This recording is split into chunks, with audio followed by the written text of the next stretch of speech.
નમસ્કાર દર્શક મિત્રો, સાંજના સમાચાર બુલેટિનમાં આપનું સ્વાગત છે। સૌપ્રથમ જોઈએ આજના મુખ્ય સમાચાર। ગુજરાતના પ્રત્યેક ગરીબ પરિવારને ભરપેટ ભોજનનો અધિકાર બક્ષતી માં અન્નપૂર્ણા યોજનાનો મુખ્યમંત્રીએ કરાવ્યો પ્રારંભ। 3 કરોડ 82 લાખ પરિવારને ₹2 કિલો ઘઉં અને ₹3 કિલો ચોખા આપવા ગોઠવાયો રાજ્યવ્યાપી બંદોબસ્ત। अन्नपूर्णा योजना हेठळ कुटुंब दीठ अनाज आपवाना नियमने बदली राज्य सरकारे सभ्य दीठ 5 किलो अनाज आपवानुं ठरावी गरीब परिवारने कराव्यो फायदो। अनाजनो खर्च 60% घटवानी मुख्यमंत्रीए व्यक्त करी आशा।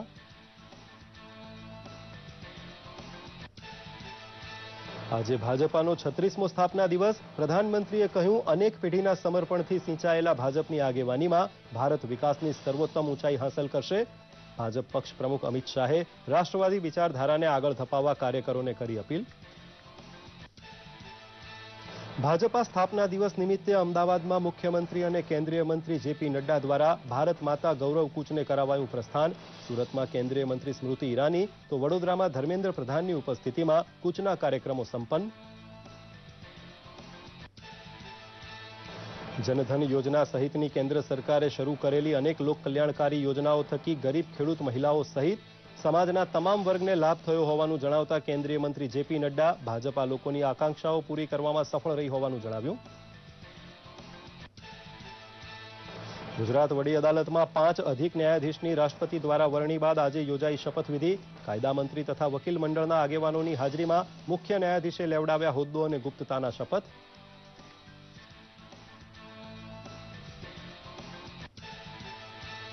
અને ક્રૂડ ઓઇલની ખરીદી માટે પીએસયુને સ્વાયત્તતા આપવાનો કેન્દ્રીય કેબિનેટનો નિર્ણય। રેલવે ક્ષેત્રે ભારત અને સ્વીડન વચ્ચેના એમઓયુને પણ લીલી ઝંડી। જોઈએ સમાચાર વિગતવાર।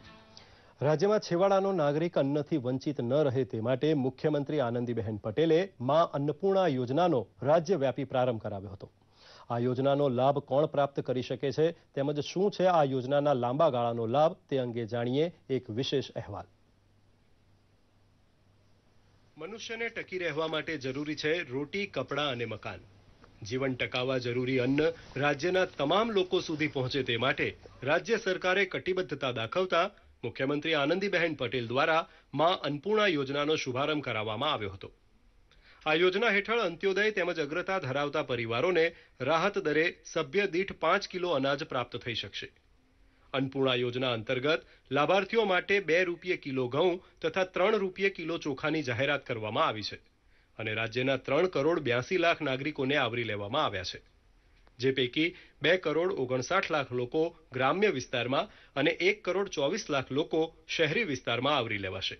योजनाना लोकार्पणमां मुख्यमंत्रीए 35 लाभार्थीओने अनाजनुं प्रतीक रूपे वितरण करता जणाव्युं हतुं के दरिद्र नारायणनी सेवानी फरज निभावता आ सरकारे बीपीएल कुटुंबोने मळवापात्र अनाजना जथ्थामां परिवारनी संख्याने पण ध्यानमां लीधी छे अने ते प्रमाणे नियम बदलीने सभ्य दीठ 5 किलो अनाजनी जोगवाई करवामां आवी छे। हवे अग्रता क्रम धरावता जे परिवारो छे एमने व्यक्ति दीठ 5 किलो अनाज प्राप्त थशे। एनो अर्थ ए थयो के 7 लोको हशे तो 35 किलो, 8 लोको घरमां हशे तो 40 किलो, 9 लोको घरमां हशे तो 45 किलो अनाज एना परिवारने प्राप्त थशे, जेथी करीने पूरो परिवार शांतिथी पोताना परिवारनो सुरक्षा करी शके, रोटलो खवડાવી શકે। રાજ્યના છેવાડાનો નાગરિક પણ ભૂખ્યો ન સૂવે તેવા ઉમદા હેતુ સાથે શરૂ કરવામાં આવેલી માં અન્નપૂર્ણા યોજનાનો લાભ વ્યાપક લાભાર્થીઓ સુધી પહોંચે તે માટે મહત્વના નિર્ણયોની જાણ કરતા મુખ્યમંત્રીએ જણાવ્યું હતું કે બીપીએલ કાર્ડનો આગ્રહ રાખ્યા વિના અગ્રતાના ધોરણો પરિપૂર્ણ કરતા પરિવારોને અનાજ અપાશે તેમજ યોજના અંતર્ગત જેમના નામ દાખલ કરવાના બાકી હોય તેમના નામ દાખલ કરવા માટે મામલતદાર, તાલુકા વિકાસ અધિકારી, શહેરી વિસ્તારમાં ચીફ તેમજ ઝોનલ ઓફિસરની સમિતિની રચના કરવામાં આવી છે। જે પરિવારને લાગતું હોય કે તેઓ અગ્રતા ક્રમમાં આવે છે પરંતુ તેમના કાર્ડ ઉપર તે પ્રકારનો સિક્કો પડ્યો નથી તેઓ સૌ પ્રથમ અગ્રતા ક્રમની યાદી ચકાસીને બનાવેલી સમિતિને અરજી કરી શકે છે। ઘઉં 17 કિલો ને 3 કિલો ચોખા તેથી અમારું ગરીબનું ભરણ પોષણ થશે। ઘઉં અને ચોખાની કીટ મળી છે। સરકારની યોજના બહુ સારી છે। લાભાર્થીઓ હાઈટેક યુગમાં યોજનાની જાણકારી કમ્પ્યુટરની એક ક્લિક થકી મેળવી શકે તે માટે લાભાર્થીઓની યાદી વાજબી ભાવની દુકાનો, ગ્રામ તથા તાલુકા પંચાયત, મામલતદારની કચેરી તથા રાજ્ય સરકારની વેબસાઇટ www.fcsca.gujarat.gov.in ઉપર પણ જોઈ શકાશે. રાષ્ટ્રીય ખાદ્ય સુરક્ષા યોજનાના ગુજરાતના સંસ્કરણ સમી માં અન્નપૂર્ણા યોજનાના દૂરોગામી પરિણામો જોઈએ તો આ યોજના દ્વારા સમગ્ર પરિવારનો ખર્ચ 60% જેટલો ઘટી જશે અને કુટુંબને ₹1200 જેટલો ફાયદો થશે. આ બચતનો ઉપયોગ પરિવાર તેમની આર્થિક સુખાકારી માટે કરી શકશે. અનાજથી મળતી સુરક્ષા થકી આર્થિક સુખાકારી બક્ષતી આ યોજના રાજ્યના નાગરિકો માટે ખરા અર્થમાં કલ્યાણકારી સાબિત થશે. દૂરદર્શન સમાચાર, અમદાવાદ. મોદીની અધ્યક્ષતામાં મળેલી કેબિનેટની બેઠકમાં સરકારે ઘણા મહત્વના નિર્ણયો લીધા હતા.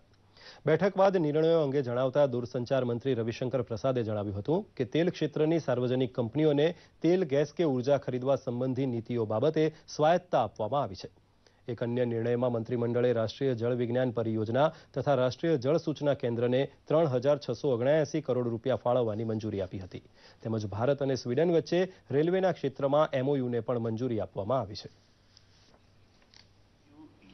कंपनी तो इसमें बैंक ऑफ बड़ौदा ने इनको working capital term loan 29.91 crore का दिया था. आज कैबिनेट ने यह अप्रूव किया है कि उसका इक्विटी शेयर इस कंपनी का बैंक ऑफ बड़ौदा को हम प्रेफरेंशियल इश्यू के रूप में दे देंगे. डेट इक्विटी रेशियो सुधरेगा और उनकी बैलेंस शीट भी अच्छी होगी. तो ये एक पहला फैसला हुआ है पीएसयू को और मजबूत करने की दिशा में जो सुधर रहा है. आज cabinet committee on economic affairs ने 1621 करोड़ रुपए की लागत से 4 laning of Hospet Bellary section of national highway 3 in Karnataka. ये हॉस्पेट बेलारी जो है कर्नाटका आंध्र प्रदेश बॉर्डर का है. इसमें इस हाईवे को 4 लेनिंग करनी है और इस पूरे सड़क की लंबाई है 95.37 kilometres and there will be employment potential of 3,88,728. तो हर फैसले का एम्प्लॉयमेंट पोटेंशियल कितना है इसका आग्रह प्रधानमंत्री जी करते हैं. दर्शक मित्रों, વધુ સમાચાર એક નાનકડા વિરામ બાદ.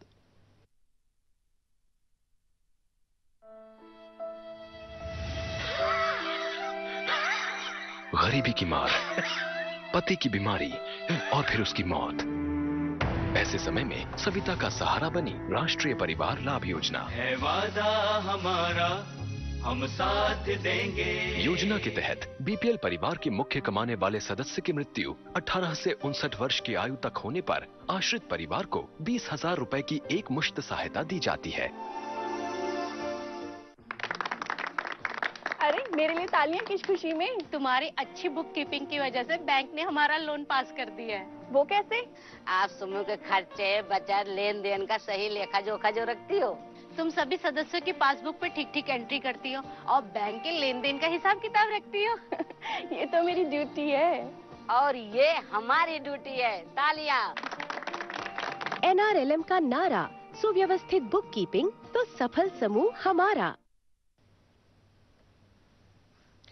મુંબઈ બ્લાસ્ટ કેસમાં વિશેષ પોટા અદાલતે દોષિત સાબિત થયેલા 10 લોકોમાંથી 3ને આજીવન કેદની સજા ફટકારી હતી. મુંબઈમાં 2002 થી 2003 દરમિયાન થયેલા 3 બોમ્બ વિસ્ફોટમાં દોષિત મુઝમ્મિલ અંસારીને અંતિમ શ્વાસ સુધી જેલમાં કેદ રાખવામાં આવશે. અદાલતે અન્ય 2 આરોપી ફરહાન ખોટ તથા વાહિદ અંસારીને પણ આજીવન કેદની સજા ફટકારી હતી. તો 6 અન્ય આરોપીઓને 2 થી 10 વર્ષની કેદની સજા આપવામાં આવી છે. મુંબઈમાં 6 ડિસેમ્બર 2002માં મુંબઈ સેન્ટ્રલ સ્ટેશન, જાન્યુઆરી 2003માં વિલે પાર્લે પૂર્વમાં એક બજારમાં વિસ્ફોટ થયો હતો અને 2003માં 13મી માર્ચે મુલુન્ડમાં ટ્રેનમાં વિસ્ફોટ થયો હતો. આ ત્રણેય વિસ્ફોટમાં 12 લોકોના મોત થયા હતા જ્યારે 139 લોકો ઈજાગ્રસ્ત થયા હતા. આ ચુકાદો આવતા મૃતકોના પરિવારજનોમાં રાહતની લાગણી ફેલાઈ હતી.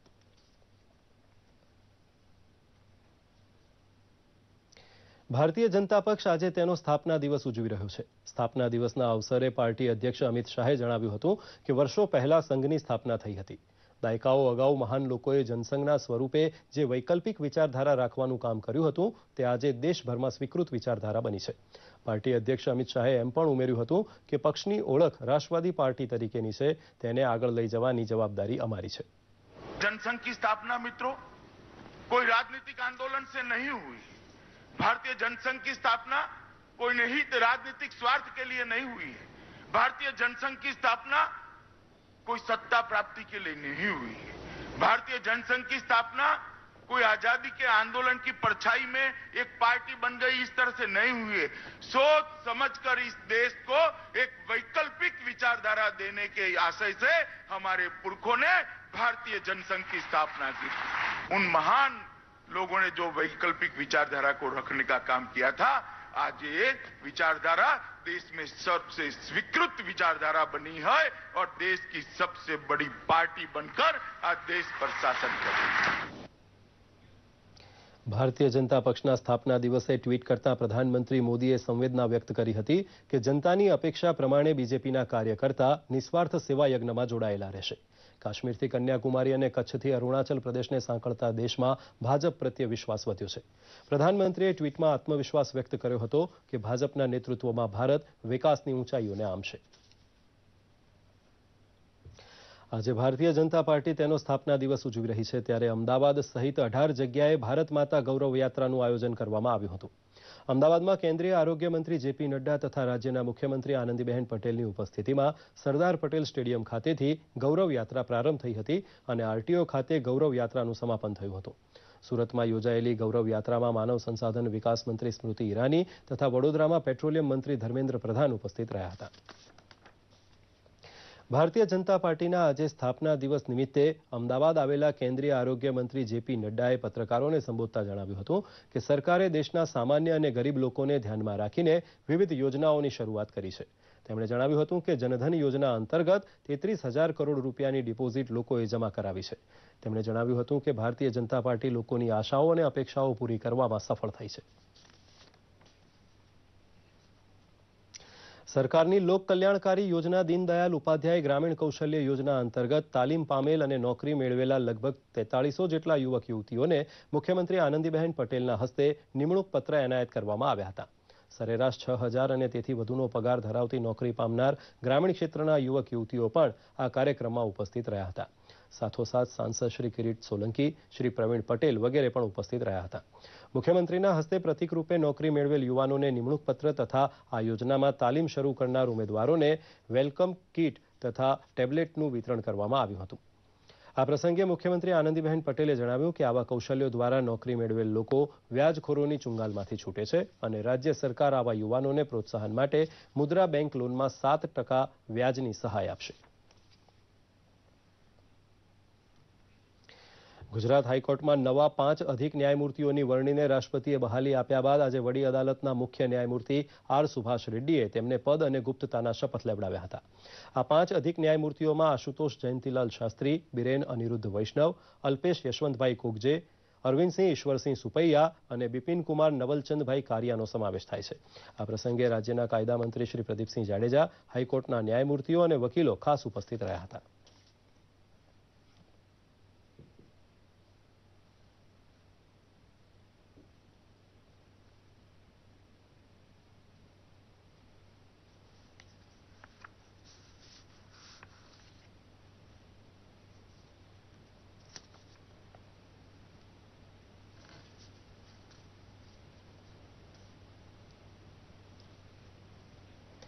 નવસારી જિલ્લાના દાંડી ગામેથી મહાત્મા ગાંધીજીએ આજથી 86 વર્ષ અગાઉ મીઠાના કાળા કાયદાનો ભંગ કર્યો હતો અને સવિનય કાનૂન ભંગની લડત આરંભી હતી.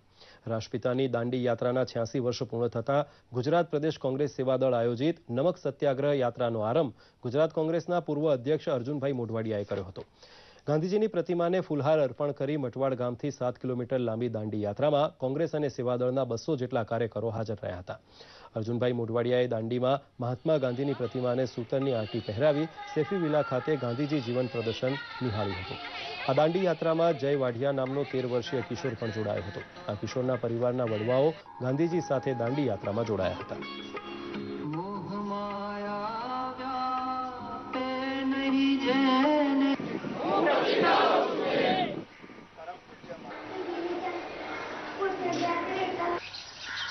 દાંડી યાત્રાનો સ્પિરિટ છે એ લોકોના હૃદયની અંદર આજે છુપાયેલો છે.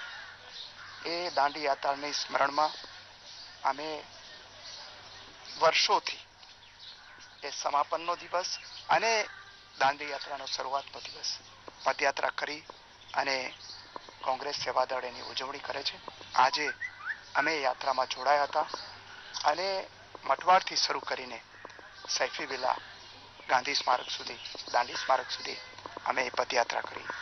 1930માં ગાંધીજીએ જ્યારે દાંડી યાત્રા કરી ત્યારે મારા પરિવારમાંથી 3 જણા દાંડી યાત્રામાં જોડાયા હતા ગાંધીજી જોડે, અને આજે હું મટવાડથી દાંડી યાત્રા કરી છે તેની મને આનંદ થાય છે અને હું ધન્યતા અનુભવું છું. તો આ સાથે જ આ સમાચાર બુલેટિન અહીં સમાપ્ત કરીએ છીએ. નમસ્કાર.